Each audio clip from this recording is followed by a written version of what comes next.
하나님께서 오늘 우리에게 주시는 말씀은 요한계시록 1장 1절에서 20절 말씀입니다. 함께 교독하겠습니다. 제가 먼저 읽습니다.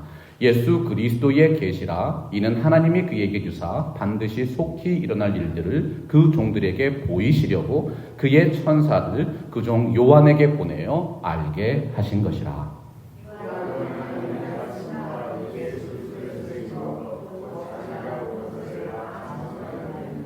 이 예언의 말씀을 읽는 자와 듣는 자와 그 가운데 기록한 것을 지키는 자는 복이 있나니 때가 가까움이라.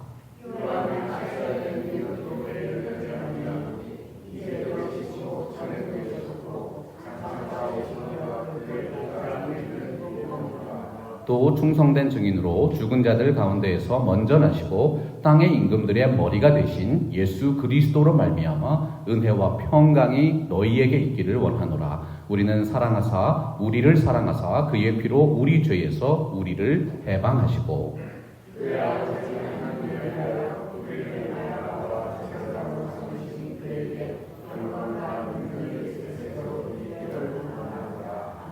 볼지어다 그가 구름을 타고 오시리라. 각 사람의 눈이 그를 보겠고 그를 찌른 자들도 볼 것이요 땅에 있는 모든 족속이 그로 말미암아 애곡하리니 그러하리라. 아멘.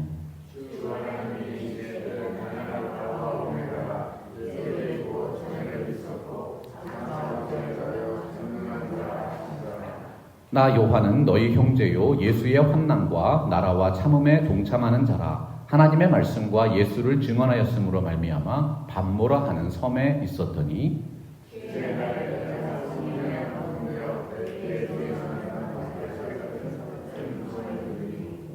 이르되 내가 보는 것을 두루마리에 써서 에베소, 서머나, 버가모, 두아디라, 사데, 빌라델비아, 라오디게아 등 7 교회에 보내라 하시기로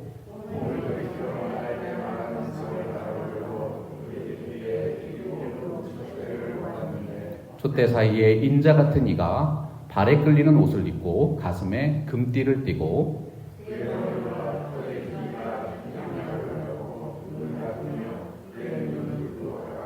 그의 발은 풀무불에 단련한 빛난 주석 같고 그의 음성은 많은 물소리와 같으며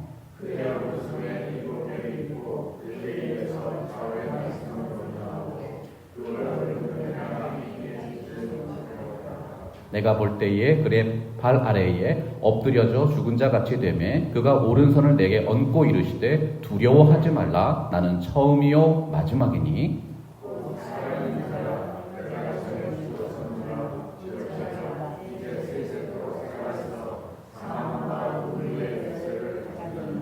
그러므로 내가 본 것과 지금 있는 일과 장차 될 일을 기록하라. 내가 본 것은 내 오른손에 7 별의 비밀과 또 7 금초대라. 7 별은 7 교회의 사자요 7 촛대는 7 교회니라. 아멘. 하나님의 말씀입니다. 할렐루야. 하나님의 은혜와 평강이 사랑하는 성도 여러분들의 삶에 가득하게 되시기를 주님의 이름으로 축복합니다. 제가 어릴 때 부모님을 따라서 추운 겨울에 교회에 가던 생각이 납니다. 날씨가 너무 추우니까 손을 주머니에 꼭 넣고 가야 하는데 부모님이 주신 성경책이 너무 커서 옷소매 안으로 손을 집어넣고 성경책을 가슴에 품고 부모님 따라서 종종 걸음으로 교회에 가던 시절이지요. 요즘 여러 교회에서 하나님의 말씀에 대한 사랑이 식어가는 이유가 어쩌면 성경을 가지고 다니지 않는 현대 문화의 영향은 아닌가 생각하게 됩니다. 저도 현대인들의 필수품인 스마트폰이 있습니다. 노트북으로 글을 쓰고 커피를 마시면서 책을 보며 하루를 시작하는 것이 즐거울 때가 있습니다. 그러나 수많은 삶의 자리 속에서 또 하루의 삶을 지탱하도록 인도해 주시는 것은 오직 하나님의 말씀, 성경임을 고백하게 됩니다. 2024년 전교인 성경 통독을 위해서 수고해 주신 모든 분들께 찬사를 보냅니다. 더욱 하나님의 말씀을 사랑하는 우리 팜스프링스 개혁 장로교회 되기를 소망합니다. 그때 그 시절 큰 관주 성경을 가슴에 품고 추운 겨울에 교회를 다니게 하셨던 선대의 경건한 신앙을 우리들의 다음 세대에도 물려줘야 하지 않겠습니까? 하나님의 말씀으로 분별하고 거룩한 삶의 예배로 구별되는 진정한 교회가 되기를 바라면서 2024년의 마지막 특별 묵상 주간을 요한계시록 실천 묵상으로 마무리하겠습니다. 많은 분들이 요한계시록을 읽거나 나누는 것을 두려워하거나 부담스러워 하십니다. 요한계시록의 대부분이 아직은 이루어지지 않은 미래에 있을 예언이지요. 또한 구약 성경의 본문과 연결되는 상징적인 암시로 기록되어 있기 때문에 해석하기가 상당히 난해합니다. 그러나 어린 시절에 큰 성경을 가슴에 품고 종종 걸음으로 부모님을 따라갔던 것처럼 성경을 하나님의 말씀으로 믿고 마음으로 끌어안고 주님을 따라가고자 하는 마음으로 묵상하고 순종한다면 분명 우리들 모두에게 큰 은혜가 되는 귀한 말씀이 될 줄로 믿는 것입니다. 첫 번째 실천적인 질문입니다. 요한계시록은 그리스도인이면 누구나 이해할 수 있는 책인가? 오늘 말씀 1절 보면 예수 그리스도의 계시라고 했습니다. 계시라는 말은 비밀로 했던 사실이나 감추어진 뜻을 나타내 보여서 알게 하는 행위를 뜻하지요. 이는 하나님이 그에게 주사 반드시 속히 일어날 일들을 그 종들에게 보이시려고 그의 천사를 그종 요한에게 보내어 알게 하신 것이다. 요한계시록은 무엇인가를 감추려고 하고 읽으면 큰일 나는 책이 아닙니다. 하나님의 뜻을 밝히 보여서 알게 하시려고 주신 성경 66권의 제일 마지막 책인 것이지요. 골로새서 1장 26절과 27절이 분명하게 말씀하고 있습니다. 우리 한번 같이 읽어볼까요? 시작. 이 비밀은 만대와 만대로부터 감추어졌던 것인데 이제는 그의 성도들에게 나타났고 하나님이 그들로 하여금 이 비밀의 영광이 이방인 가운데 얼마나 풍성한지를 알게 하려 하심이라. 이 비밀은 너희 안에 계신 그리스도시니 곧 영광의 소망이니라. 요한계시록은 예수 그리스도의 계시이며 하나님의 말씀입니다. 예수 그리스도를 만난 성도라면 누구나 이해하고 믿고 신앙의 기준으로 삼을 수 있는 하나님의 말씀이라는 사실이지요. 중요한 것이 무엇입니까? 하나님의 말씀을 너무 상세한 부분까지 마스터하려는 욕심을 버리고 말씀 속에 나타난 이야기와 메시지의 흐름을 따라가는 것입니다. 하나님께서 우리에게 주시는 핵심적인 교훈들을 발견하십시오. 여러분의 마음과 생각으로 깨닫게 하신 말씀에 순종하려는 마음이 참으로 필요합니다. 많은 분들이 요한계시록은 너무 어렵고 읽기가 부담스럽고 두렵다고 하십니다. 하나님의 말씀을 대하는 당연한 자세요, 태도가 아니겠어요? 여러분들께 한번 질문 드리고 싶습니다. 그럼 창세기 말씀은 쉽습니까? 시편 말씀은 누워서 떡 먹기처럼 쉽게 이해가 되시나요? 신약 성경의 사복음서는 새신자도 곧 이해할 수 있을 만큼 평이하게 기록되어 있습니까? 그리스도인이 되면 제일 처음 읽기를 권하는 책 중에 하나가 요한복음입니다. 정말 요한복음이 이해하기 쉬운 말씀일까요? 제가 신학교에 가서 처음으로 원어 성경을 배웠습니다. 원어 성경을 보니까 어느 한 구절도 쉽다고 느껴진 부분이 없었습니다. 어릴 때부터 좋아하고 많은 그리스도인들이 가장 편하게 읽고 묵상하는 시편 말씀이 히브리어로 기록된 구약 원어 성경에서 가장 해석하기 어려운 말씀 중에 하나라는 사실을 알게 됐어요. 새신자가 되면 누구나 읽는 요한복음이 가장 이해하기 어려운 헬라어로 표현되어 있다는 사실을 깨닫게 되었습니다. 하나님의 말씀을 바르게 해석하고 진리를 찾아가는 일은 은혜롭고 감동이 되는 사역이지만 어렵고 힘들고 고단한 일입니다. 하나님의 말씀은 그 누구도 함부로 마스터할 수 없고 인간의 이성만으로는 정복할 수 없는 말 그대로 하나님의 말씀인 것이지요.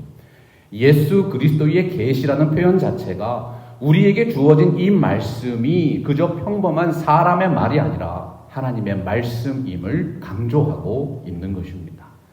두 번째 실천적인 질문입니다. 요한계시록은 오늘날의 그리스도인들의 삶과 관련이 있는가?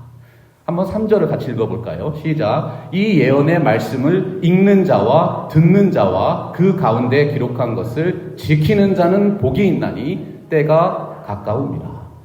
인간의 삶은 사람과 사건과 사물이 서로 뒤얽혀서 복잡하게 반응하는 생명체와 같습니다.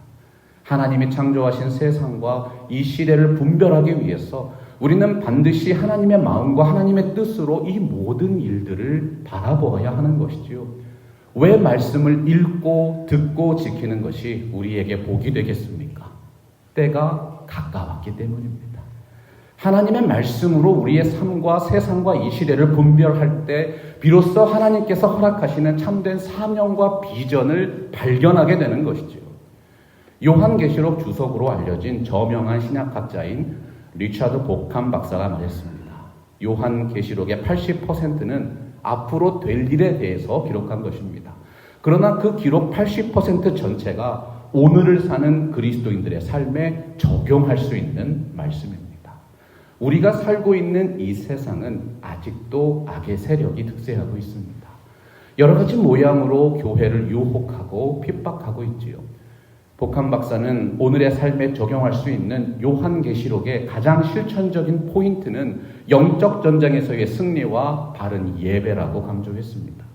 요한계시록은 오늘을 살아가는 성도의 영성을 그리스도의 계시를 통해서 깨우쳐 줍니다. 사탄의 세력과의 영적 전쟁을 예수 그리스도의 재림 사건과 연관지어서 통찰하도록 인도해 줍니다. 어떻게 하면 마지막 시대의 영적 전쟁터에서 그리스도 안에서 승리를 누리며 살아갈 수 있을까? 우리에게 교훈해 주는 책인 것이지요. 오늘 말씀 4절입니다. 요한계시록은 사도 요한이 아시아에 있는 7교회에 보낸 편지입니다. 소아시아의 7교회는 당시에 실제로 존재했던 지역교회들입니다. 더 나아가서 지금 이 시대의 모든 지역교회들에게 이 말씀을 편지의 형식으로 기록한 것이지요. 요한계시록 2장과 3장에 반복하여 나타나는 경계의 말씀이 무엇입니까? 귀 있는 자는 성령이 교회에게 하시는 말씀을 들을지어다. 당시 소아시아의 7교회와 이 시대의 모든 지역교회들에게 공통적으로 깨우쳐주고 계십니다. 마지막 시대의 사탄의 계략을 물리치기 위해서 하나님의 말씀을 듣고 읽고 지키면서 살아가라. 사탄과 사탄의 하수인들은 하나님을 대적하고 하나님의 백성인 그리스도의 몸된 교회를 대적하는 악의 세력들입니다. 세상은 악의 세력이 득세한 곳이기 때문에 여러 가지 모양으로 그리스도인들을 유혹하고 핍박하고 있지요. 대표적으로 3가지 사탄의 계략이 있습니다. 첫째는 속임수와 거짓말입니다. 성도를 미혹하고 속임으로 하나님이 아닌 사람이나 우상을 경배하고 따라가게 만듭니다. 둘째는 핍박과 고통입니다. 두려움의 대상을 하나님이 아닌 다른 것에 두게 함으로써 신앙의 길을 포기하게 만듭니다. 셋째는 유혹과 쾌락입니다. 하나님을 온전히 의지하고 갈망하는 신앙의 동기를 무너뜨려 버립니다. 그리스도인들의 삶에서 영적인 긴장감이 사라지고 신앙의 열정이 식어가는 이유는 마음의 중심에 그리스도를 향한 진실한 사랑과 예배를 잃어버렸기 때문입니다. 말과 행위로 자신의 신앙을 증명하려는 외식적인 행동은 있습니다. 그러나 마음의 중심에서 진심으로 우러나오는 예배와 사랑이 식어가는 시대입니다. 심지어 인간 중심적인 철학을 신봉하는 일부 사람들은 하나님이 아닌 다른 것에 관심을 기울이게 해서 헛된 경쟁과 싸움으로 서로 간의 사랑과 신뢰를 무너뜨리기도 합니다. 하나님이 아닌 다른 것들을 두려워하게 되면 하나님의 뜻을 구하며 살아가는 것보다는 남을 보고 판단하게 되고 비교하게 되고 결국은 시험에 빠져서 실망하고 실패를 두려워하면서 포기하게 되는 것입니다. 그리스도 안에서 누리는 믿음의 삶은 우리에게 참된 행복과 평안을 줍니다. 그러나 사탄이 주는 거짓된 행복과 쾌락은 하나님을 향한 갈망을 사라지게 만들어서 결국은 세상으로 나아가도록 유혹하는 것이지요. 이러한 사탄의 계략을 요한계시록 말씀을 통해서 한번 살펴볼까요? 예를 들어서 요한계시록 13장 1절에 보면 이렇게 되어 있습니다. 내가 보니 바다에서 한 짐승이 나오는데 뿔이 10이요 머리가 7이라. 그 뿔에는 10 왕관이 있고 그 머리들에는 신성모독이라 하는 이름들이 있더라. 여기 보면 짐승이라는 표현이 나오지요. 2절을 보니까 내가 본 짐승은 표범과 비슷하고 그 발은 곰의 발과 같고 그 입은 사자의 입 같은데 용이 자기의 능력과 보좌와 큰 권세를 그에게 주었다고 되어 있습니다. 그리스도인들은 하나님의 형상을 지니고 있지만 사탄의 무리는 광명한 천사를 가장한 용의 형상, 짐승과 같은 존재입니다. 창세기 1장 27절에서 하나님이 곧 자기 형상, 하나님의 형상대로 사람을 창조하셨고 남자와 여자를 창조하셨다고 말씀했습니다. 그러나 2절 보면 짐승은 용의 형상으로 만들어진 것입니다. 성경에서 용은 사탄에 대한 비유적인 표현이죠. 모방하고 흉내내는 것이 사탄의 대표적인 특징입니다. 사탄의 형상인 용이 짐승에게 능력과 보좌와 큰 권세를 주어서 용의 수하로 둡니다. 짐승들을 통해서 용을 따르고 섬기고 하나님의 형상을 회복한 그리스도인들의 공동체인 교회를 죄악으로 유혹하고 핍박하는 것이지요. 우리는 용과 짐승으로 상징되는 사탄과 사탄의 무리들의 계략을 분별하고 통찰할 수 있어야 합니다. 그것들은 우리가 하나님의 뜻을 분별하고 하나님을 올바로 따라갈 수 없도록 속이고 유혹하고 핍박합니다. 사탄의 두드러진 특징은 자기 자신이 곧 하나님인 것처럼 가장하고 속이는 것입니다.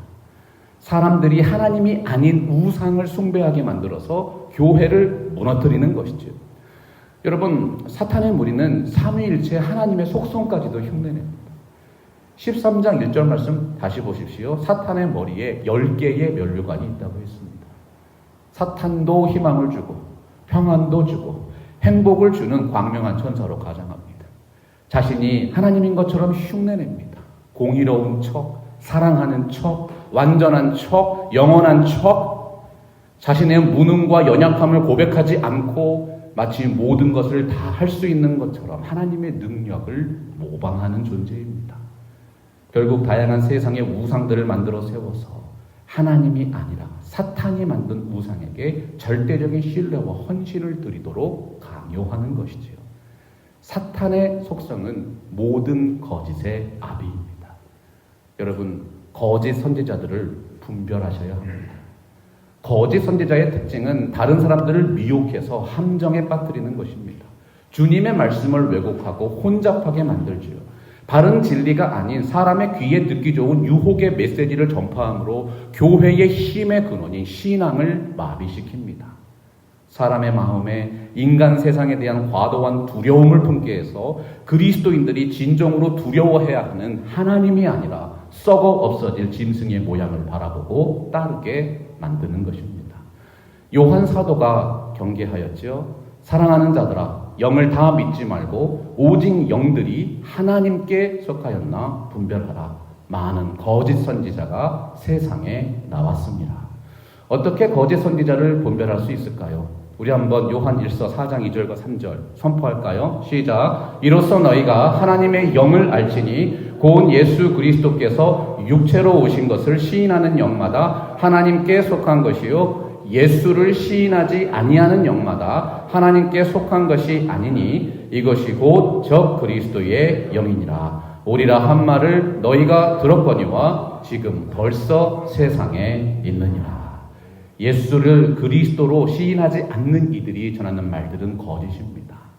거기에는 다른 신을 믿고 따르는 이단 종교와 하나님을 인정하지 않는 각종 인간의 철학과 무신론적인 과학과 같은 모든 영역의 주장과 생각이 포함되어 있는 것이죠. 사도 요한이 연이어 강조합니다. 그들은 세상에 속한 거로 세상에 속한 말을 하며 세상이 그들의 말을 듣느니라. 우리는 하나님께 속하였으니 하나님을 아는 자는 우리의 말을 듣고 하나님께 속하지 아니한 자는 우리의 말을 듣지 아니하나니 진리의 영과 미혹의 영을 이로써 아느니라. 하나님을 알아간다는 것은 겸손한 체험입니다. 은혜는 위에서 아래로 내려오는 것입니다. 하나님을 경외하는 마음이 지혜요 명철이 되는 것이죠.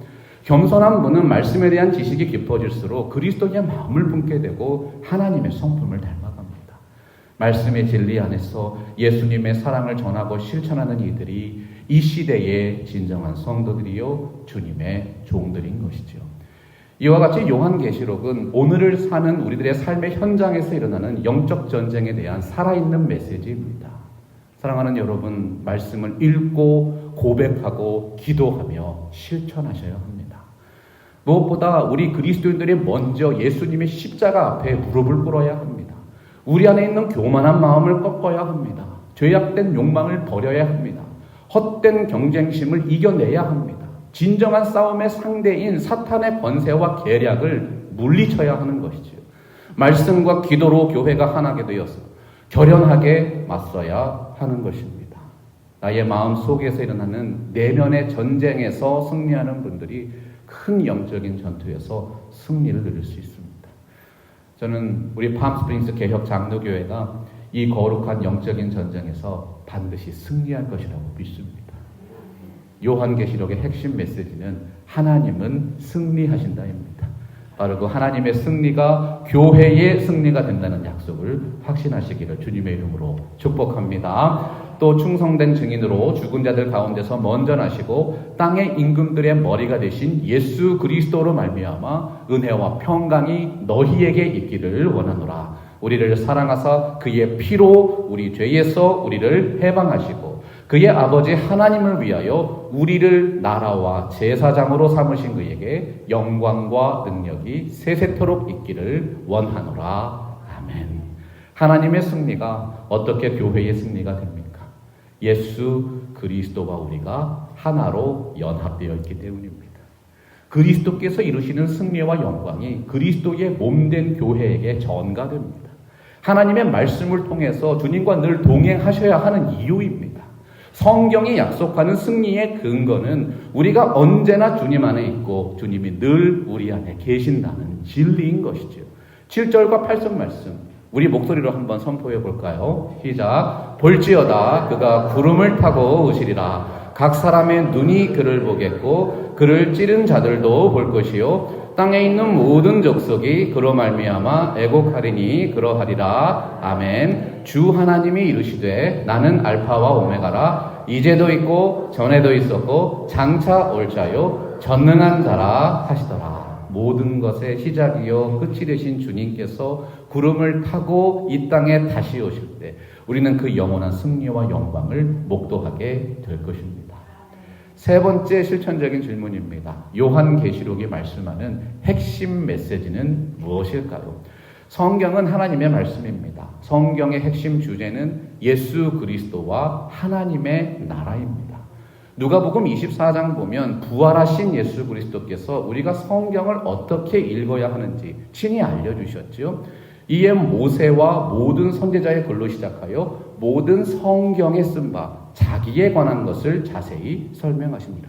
또 이르시되 내가 너희와 함께 있을 때에 너희에게 말한 바 곧 모세의 율법과 선지자의 글과 시편에 나를 가리켜 기록된 모든 것이 이루어져야 하리라 한 말이 이것이라 하시고, 성경은 그리스도와 하나님의 나라에 관한 말씀입니다.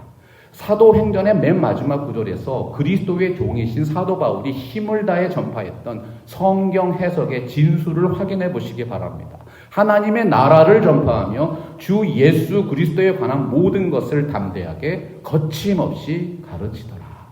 하나님의 뜻이 무엇인가는 하나님의 말씀인 성경을 통해서 분명하게 깨달을 수 있습니다. 요한계시록의 서론에 해당하는 1장 10절에서 20절을 보면 다시 오시는 예수 그리스도를 묘사하고 있죠. 이 부분을 상세하게 살펴보면 요한계시록 전체의 핵심 메시지를 미리 엿볼 수 있습니다. 10가지로 간략하게 요약해서 말씀드리겠습니다. 요한계시록은 성령이 교회에게 하시는 말씀입니다. 주의 날에 내가 성령에 감동되어 내 뒤에서 나는 나팔소리 같은 큰 음성을 들으니, 성령의 음성은 하나님의 말씀을 뜻합니다. 구약 성경에서 나팔소리는 하나님께서 백성들에게 말씀을 주실 때 등장했습니다. 출애굽기 19장 19절 보면 모세가 시내산에 올라갔을 때 일어난 사건을 말씀하고 있죠. 나팔 소리가 점점 커질 때에 모세가 말한즉 하나님이 음성으로 대답하시더라. 사도 요한은 요한계시록에 나타난 첫 번째 비전을 모세가 시내산에서 하나님을 대면한 사건과 관련지어서 말씀하고 있습니다. 시내산에서 모세가 만난 여호와 하나님이 요한계시록에서 요한이 만난 예수 그리스도와 한 분이심을 강조하고 있는 것이죠. 요한계시록 말씀에서 반복해서 선포했습니다. 귀 있는 자들은 성령이 교회에게 하시는 말씀을 들을지어다. 성령께서는 오늘도 교회들에게 하나님의 말씀을 증거하고 계십니다. 교회의 최고의 권위와 원칙은 하나님의 말씀 성령입니다. 성령의 조명을 통해서 그 말씀을 듣고 순종하심으로 복을 누리는 여러분들의 삶이 되시기를 예수 그리스도의 이름으로 축원합니다. 요한계시록의 중요한 주제의 한 축은 요한의 편지, 하나님의 말씀을 받는 대상인 지역 교회들입니다. 몸을 돌이켜 나에게 말한 음성을 알아보려고 돌이킬 때에 7 금초대를 보았는데, 금초대는 출애굽기 25장과 연결이 되죠. 하나님께서 모세에게 명령해서 만들도록 하신 성소의 7 등잔과 연결이 됩니다. 성소는 하나님이 임재하시는 장소였습니다. 요한은 이러한 구약적인 배경을 기초로 7 금초대를 소아시아의 7 교회로 표현했습니다. 예나 지금이나 순금은 참으로 귀하고 가치 있는 것이지요. 사도 요한이 반모섬에서 받은 예언의 말씀을 소아시아에 있는 작은 지역 교회들에게 보낸 것을 보십시오. 오늘날에도 대도시에 대형 교회가 있습니다. 그러나 소도시에도 수많은 그리스도의 몸된 지역 교회들이 있습니다. 정금과 같은 신앙으로 참으로 존귀하게 하나님의 칭찬을 받는 팜스프링스 개혁 장로교회 되시기를 주님의 이름으로 축복합니다. 요한계시록의 가장 중요한 중심점은 다시 오시는 예수 그리스도입니다. 촛대 사이에 인자 같은 이가 발에 끌리는 옷을 입고 가슴에 금띠를 띠고, 인자 같은 이십니다. 부활하시고 승천하셔서 하나님 보좌 우편에 앉으신 예수 그리스도, 그날에 다시 오시는 교회의 머리가 되신 그리스도를 의미하죠. 다니엘서 7장 13절에 비슷한 말씀이 있습니다. 내가 또 밤 환상 중에 보니 인자 같은 이가 하늘 구름을 타고 와서 옛적부터 항상 계신 이에게 나아가 그 앞으로 인도되매. 구약시대 다니엘 선지자가 환상 중에 보았던 그 주님께서 마지막 날에 이 땅에 다시 오십니다. 사도 요한이 요한계시록에서 말씀하는 예수 그리스도이신 것이지요. 볼지어다 그가 구름을 타고 오시리라. 다시 오시는 예수 그리스도는 요한계시록의 핵심 메시지입니다. 13절을 다시 보시면 믿는 도리의 사도이시며 대제사장이신 예수 그리스도에 대해서 말씀하고 있습니다. 촛대 사이에 인자 같은 이가 발에 끌리는 옷을 입고 가슴에 금띠를 띠고, 발에 끌리는 옷을 입고 가슴에 금띠를 띠신 모습은 구약시대의 제사장의 복색입니다. 어린 양 예수 그리스도께서 십자가의 모든 대속 사역을 이루시고 부활하셔서 칭의 유일한 대제사장이 되셨다는 진리의 말씀이 요한계시록을 통해서 반복적으로 강조됩니다. 구약의 유월절에서 기인한 어린 양의 피의 속죄와 화해가 그리스도의 대속적인 죽음과 연결이 되지요. 예수 그리스도는 마지막 유월절 어린 양이십니다. 완전하고 영원한 중보의 대제사장이십니다. 요한계시록에서 말씀하는 어린 양은 예수 그리스도의 완전한 속죄로 흰 옷을 입고 구원을 받은 승리한 교회의 비전을 보여주시는 그리스도를 상징하는 것입니다. 그의 아버지 하나님을 위하여 우리를 나라와 제사장으로 삼으신 그에게 영광과 능력이 세세토록 있기를 원하노라. 아멘. 우리들의 대제사장이신 예수 그리스도를 찬송합니다. 하나님이신 예수 그리스도를 요한계시록에 또한 강조하고 있습니다. 14절 말씀 보면 그의 머리와 털의 희기가 흰 양털 같고 눈 같으며 그의 눈은 불꽃 같다고 되어 있죠. 이 표현은 구약성경에서 예를 들면 다니엘서 7장 9절에서 하늘 보좌에 앉으신 하나님을 묘사할 때 많이 사용했던 표현입니다. 기독교의 하나님은 삼위일체 하나님입니다. 요한계시록은 성부 하나님과 성령 하나님과 성자 예수님, 삼위로 동등하게 계시는 한 분 하나님에 대해서 말씀합니다. 삼위일체 하나님을 선포하고 있는 것이죠. 하나님은 지혜와 존경의 대상이시고 힘과 능력의 근원이시고 신비롭고 순결한 존재이시며 영원한 승리자이십니다. 예수님이 백마를 타고 오신다고 했습니다. 요한계시록에서 흰색의 이미지가 나오면 하나님의 승리와 관련된 의미가 있다는 사실을 기억하시기 바랍니다. 또한 14절에서 그의 눈은 불꽃 같다고 말씀했습니다. 신적인 통찰력을 가지신 예수 그리스도를 강조하고 있지요. 하나님의 아들 예수 그리스도께서 불꽃 같은 눈으로 지금도 우리를 감찰하고 계십니다. 두아디라 교회의 사자에게 편지하라. 그의 눈이 불꽃 같고 그 발이 빛난 주석과 같은 하나님의 아들이 이르셨다. 사도 요한은 반복해서 내가 본이라고 말씀했습니다. 요한이 본 진정한 비전은 예수 그리스도입니다. 예수 그리스도께서 요한에게 보여주신 비전이 진정한 영적인 통찰력인 것이죠. 우리의 마음과 생각을 감찰하시는 하나님이 우리 안에 이미 들어와 계심을 확신하셔야 합니다. 그 확신을 품고 요한계시록을 읽으면 더욱 큰 은혜와 진리를 깨닫게 하시는 것이죠. 요한계시록의 중요한 주제는 영적 전장에서 승리하시는 하나님이십니다. 15절 보면 그의 발은 풀무불에 단련된 빛난 주석 같고 그의 음성은 많은 물소리와 같다고 되어 있습니다. 풀무에 단련된 빛난 주석 같다. 단련되고 재련된 금속의 강인함과 고귀함을 연상시키죠. 예수님의 발이 주석과 같은 금속으로 되어 있다는 상징적인 표현은 우리가 처해 있는 모든 영적인 전쟁을 그리스도께서 승리로 이끌어 주실 것을 의미합니다. 하나님은 전사이십니다. 영적 전쟁에서의 승리의 주역이 되신 예수 그리스도께서 지금도 우리와 함께 동행하고 계십니다. 주님의 승리가 우리의 승리임을 확신해야 합니다. 예수 그리스도 안에 믿음의 선한 싸움에서 승리하는 모든 보화와 비밀이 있습니다. 요한계시록은 하나님의 승리가 교회의 승리가 된다는 희망적인 메시지를 선포하는 예언서입니다. 요한계시록의 중요한 주제는 승리한 교회가 올리는 예배와 찬양입니다. 15절을 다시 보면 그 음성은 많은 물소리 같다고 되어 있습니다. 이 말씀은 구약 성경의 에스겔서 43장 2절을 인용한 것이지요. 이스라엘 하나님의 영광이 동쪽에서부터 오는데 하나님의 음성이 많은 물소리 같고 땅은 그 영광으로 말미암아 빛나니. 요한계시록에서 많은 물소리라는 표현이 나오는 장절을 찾아보시면 14장과 19장에 기록된 천상의 예배의 장면이 나타납니다. 승리한 교회가 어린 양 예수 그리스도와 함께 올리는 찬양과 예배의 장면에서 많은 물소리가 울려 퍼집니다. 구원받은 성도가 아니면 그 누구도 부를 수 없는 찬송이 있습니다. 모세의 노래, 어린 양의 노래, 새 노래를 함께 부르는 것이죠. 이와 같이 하나님께서 여러분을 끝까지 인도하시고 보호해 주신다는 약속입니다.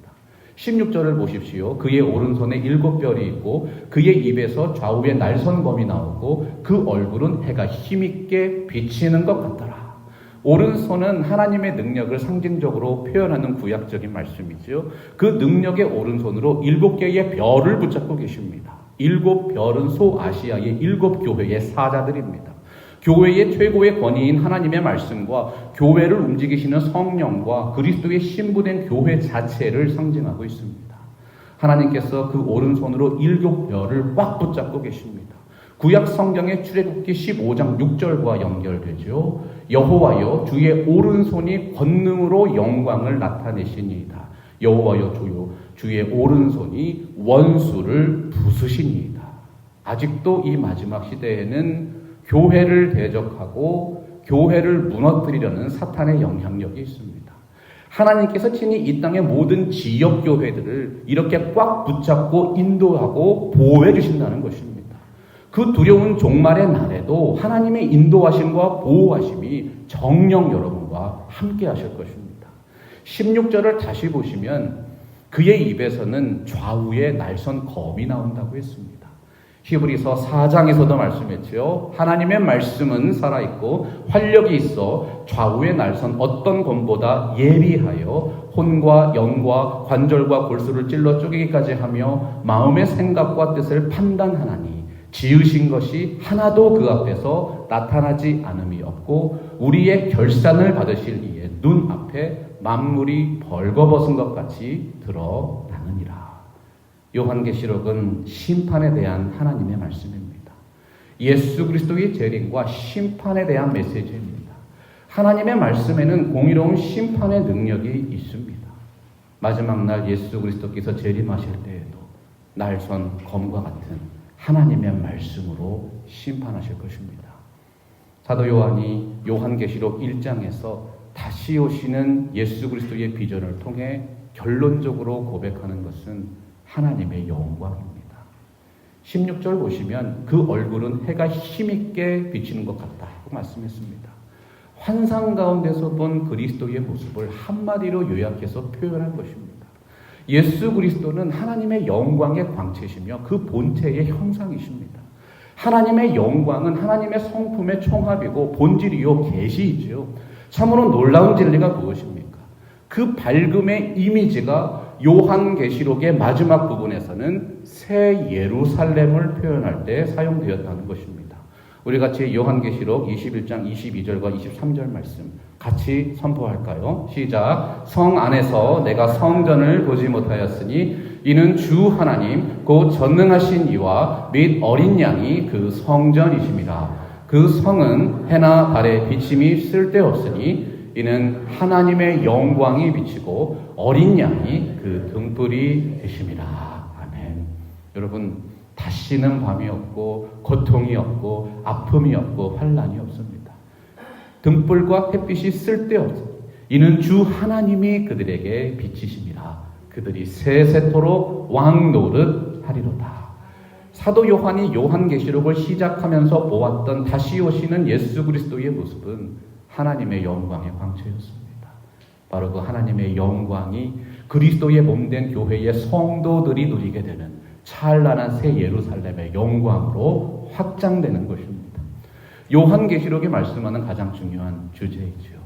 하나님의 영광을 온전히 회복하는 예수 그리스도의 몸된 교회입니다. 구약 성경의 이사야 선지자가 보았던 새 하늘과 새 땅의 비전이었습니다. 일어나라 빛을 발하라. 이는 내 빛이 이르렀고 여호와의 영광이 내 위에 임하였습니다.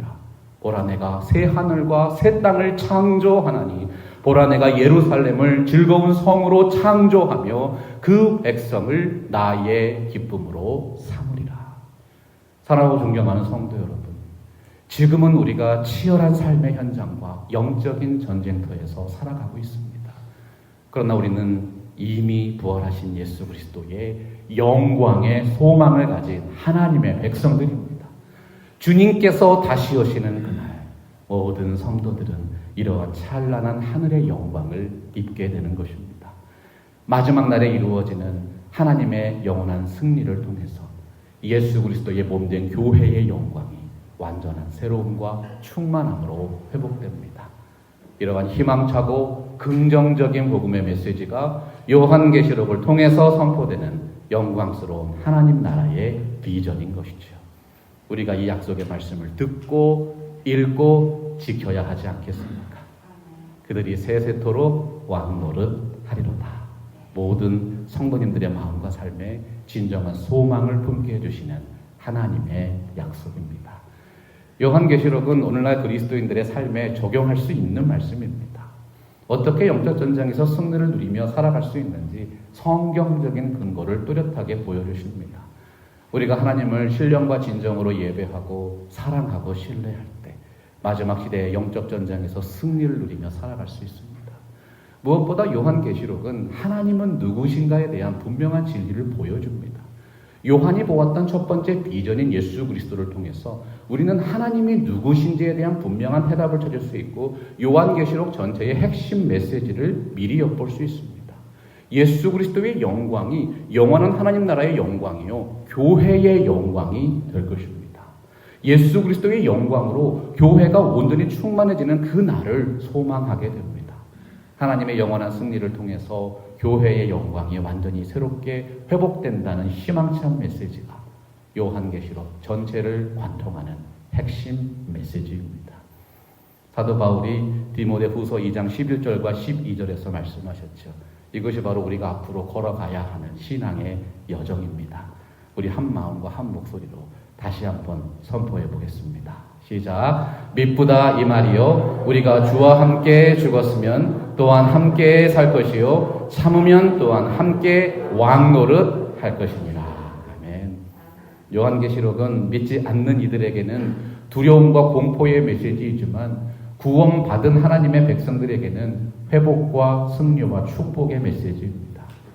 2024년 한 해를 하나님의 말씀과 신령한 예배로 신실하게 걸어오신 여러분들의 신앙과 삶을 축복합니다. 하나님께서 이제 새로운 해인 2025년을 우리에게 열어주십니다. 여러분에게 주신 이 축복의 말씀을 읽고 듣고 믿고 지킴으로 복을 누리시는 팜스프링스 개혁장로교회 모든 성도 여러분 되시기를 주님의 이름으로 축원합니다. 말씀 앞에서 경외함으로 주께 홀로 섭니다. 생명의 말씀 읽고 순종해 주를 예배합니다.